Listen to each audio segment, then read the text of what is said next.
आम आदमी पार्टी के राज्यसभा सांसद संजय सिंह वाराणसी पहुंचे हैं, जहां भारत और अमेरिका के बीच हुए अंतिम व्यापार समझौते पर संजय सिंह ने गंभीर आरोप लगाए।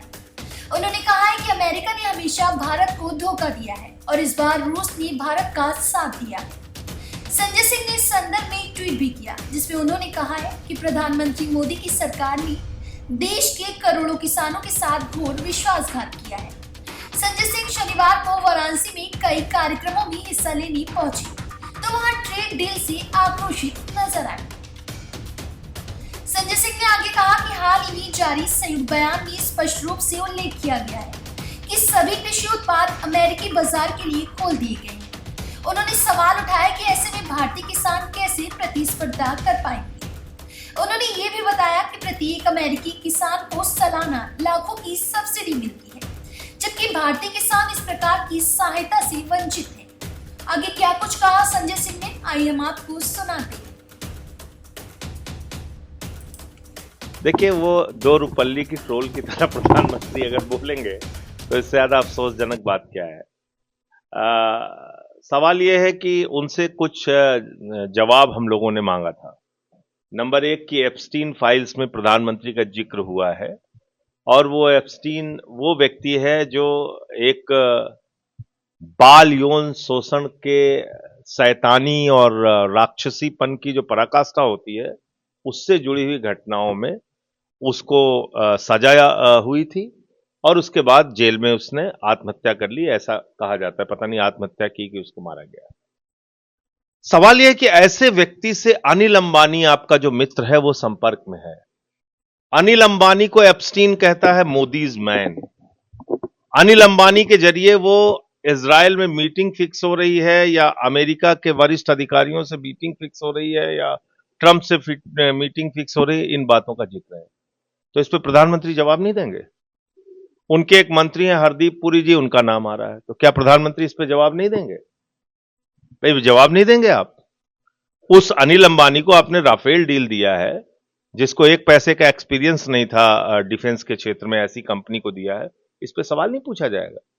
और आपसे सवाल पूछा जाएगा तो ऊट पटांग अरविंद केजरीवाल के बारे में, संजय सिंह के बारे में, आम आदमी पार्टी के बारे में बकना है, आप बक सकते हैं, कोई दिक्कत नहीं है। लेकिन सवाल यह है कि आपसे इस देश को जवाब चाहिए कुछ मुद्दों पे। आपने ट्रेड डील कर लिया, अब इस ट्रेड डील के जरिए हिंदुस्तान के करोड़ों किसानों के डेथ वारंट पे आपने साइन किया है। आपने झूठ बोला कि कृषि क्षेत्र के लिए हम अमेरिका का बाजार नहीं खोल रहे हैं, लेकिन आज पता चल गया कि अमेरिका के किसानों के लिए हिंदुस्तान का कृषि बाजार आप जीरो टैक्स पे खोल रहे हैं। वहां के कृषि उत्पादों पर भारत में जीरो टैक्स लगेगा और भारत का जो उत्पाद अमेरिका में जाएगा उस पर 18% टैक्स लगेगा। अमेरिका ने कहा रूस से तेल लेना बंद करो मोदी जी ने कहा जी हुजूर। अब रूस से तेल नहीं खरीदेगा हिंदुस्तान तो 80,000 करोड़ रुपए का अतिरिक्त भार देश की जनता के जेब पर पड़ेगा, क्योंकि रूस का तेल सस्ता है, अमेरिका के तेल, वेनेजुला का तेल महंगा है। और यह भी पता कर लीजिए कि वेनेजुला का जो तेल है वो कौन सी रिफाइनरी में रिफाइन हो सकता है। वेनेजुला का जो कच्चा तेल है, ये मैं मीडिया वालों के लिए छोड़ रहा हूं, बाकी तो मैं डिटेल पता करके आपको सब कुछ बताऊंगा। देखिए, इस देश की सबसे भ्रष्ट, बेईमान और झूठी पार्टी का नाम है भारतीय जनता पार्टी।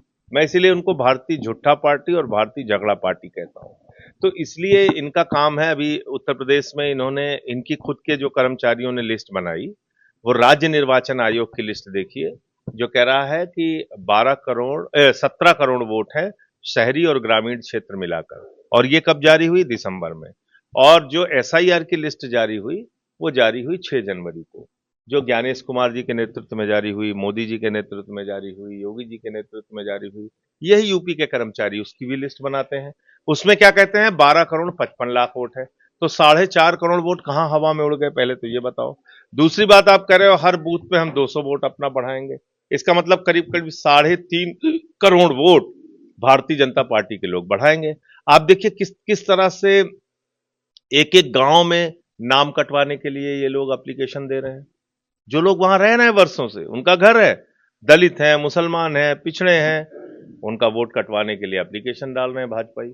तो ये तो हो रहा है ना। वोट जिहाद क्यों बोल रहे हैं? वोट अरे जिहाद वो कर रहे हैं। वो लोग दरअसल ये लोग खुद ही जिहादी लोग हैं, फसादी लोग हैं, तो उनके दिमाग में जिहाद फसाद इसके अलावा कुछ आता ही नहीं है।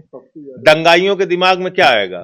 पप्पू यादव फसाद, जिहाद। पप्पू यादव रात को उठा ले गए हैं, आपके साथ एफआईआर में उनका नाम भी था। नहीं, गलत बात। देखिए ऐसा है, पप्पू यादव के आप पिछले कुछ वर्षों में काम देखिए, कोरोना का वक्त हो या बाढ़ का वक्त हो या कभी कोई मुसीबत हो, कोसी के क्षेत्र में बाढ़ का वक्त हो, उस व्यक्ति ने लोगों के लिए सेवा के बहुत सारे काम किए हैं।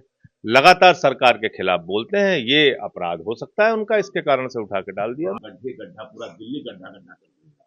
अब देखिए बताइए ये क्या है, संवेदनहीनता की पराकाष्ठा है। हाँ। पहली बात तो कि एमसीडी में, केंद्र में एलजी उनका, लॉ एंड ऑर्डर उनका, 4 इंजन की सरकार दिल्ली में चल रही है। दूसरी बात ये कि आप कह रहे हैं कि एक गड्ढा भरने में हमको 7 साल लगेगा। चलो, गड्ढा भरने में 7 साल लग सकता है उनको, बहुत ही बेचारे कमजोर आदमी हैं, कमजोर सरकार है उनकी। लेकिन गड्ढे के आसपास 4 बल्ली गाड़ के उसको सुरक्षित करने में 7 साल लगेगा। इसका मतलब कि तुम्हारी जिंदगी की कोई कीमत हम लोग समझते नहीं है। गड्ढे में गिर के मरना है तो मरो। हम गड्ढे खोदेंगे और गड्ढे खुले छोड़ देंगे, उसको 4 बल्ली गाड़ के सुरक्षित भी नहीं करेंगे। ये कहना चाहते हैं तिवारी जी।